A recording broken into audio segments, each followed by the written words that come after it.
एक अर्थव्यवस्था में आमतौर पर 4 संसाधन होते हैं: भूमि, पूंजी, श्रम, उद्यम। श्रम, जिसे हम जनसंख्या या मानवीय श्रम भी कह सकते हैं, इसके 2 रूप होते हैं: साधन के रूप में और उपभोक्ता के रूप में। जनसंख्या साधन के रूप में अन्य साधनों के साथ मिलकर उत्पादन क्रिया में सहयोग देती है, और एक उपभोक्ता के रूप में यह मानवीय आवश्यकताओं की पूर्ति करती है। इसलिए जनसंख्या को आर्थिक उन्नति का एक महत्वपूर्ण निर्धारक तत्व कहा जाता है। रॉबर्ट माल्थस, जिन्होंने अपनी पुस्तक essay on the principles of population में पहली बार अति जनसंख्या के प्रश्न को उठाया था, जिसे हम जनसंख्या संक्रमण के सिद्धांत के रूप में पढ़ेंगे।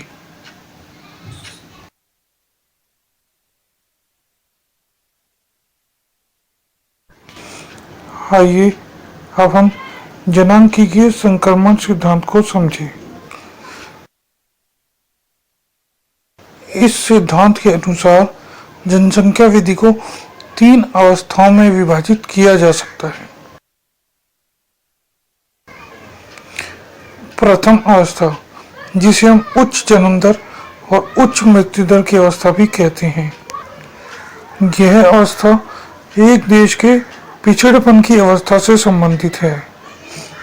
यह अवस्था कृषि प्रधान देशों में पाई जाती है, जहां उद्योगों का कोई विकास नहीं होता। इस अवस्था में जन्म दर और मृत्यु दर दोनों का स्तर बहुत ऊंचा होता है, जिसके कारण देश में अशिक्षा, बाल विवाह आदि कुरीतियां पाई जाती है।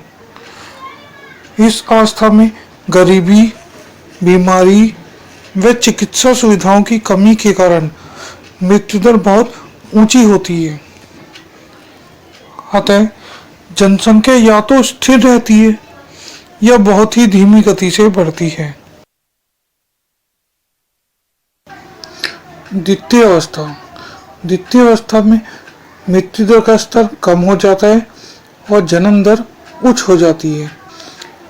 यह अवस्था प्राय विकासशील देशों से संबंधित होती है, जहां औद्योगिकरण की शुरुआत हो चुकी है। रीति रिवाजों में अधिक परिवर्तन न होने के कारण जन्म दर यहाँ पर ऊंची बनी रहती है। इस अवस्था में शिक्षा का अभाव है। आय के पर्याप्त साधनों की कमी की वजह से गरीबी पाई जाती है। चिकित्सा एवं स्वास्थ्य सुविधाओं में कुछ सुधार के कारण मृत्यु दर में कुछ कमी पाई जाती है, अर्थात ऊंची जन्म दर और निम्न मृत्यु दर के कारण जनसंख्या विस्फोट की स्थिति पाई जाती है। तृतीय अवस्था, यह अवस्था निम्न जन्म दर और निम्न मृत्यु दर की होती है। यह अवस्था एक विकसित अर्थव्यवस्था से संबंधित है। इस अवस्था में नगरीकरण के साथ साथ औद्योगिकरण की प्रक्रिया भी बहुत तेज होती जाती है। देश कृषि की बजाय उद्योगों में प्रगति करने लगता है।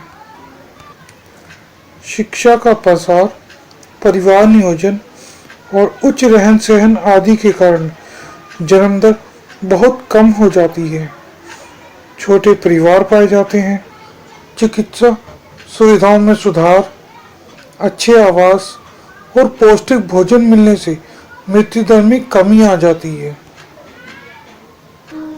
अर्थात जन्म दर और मृत्यु दर दोनों में कमी आ जाती है।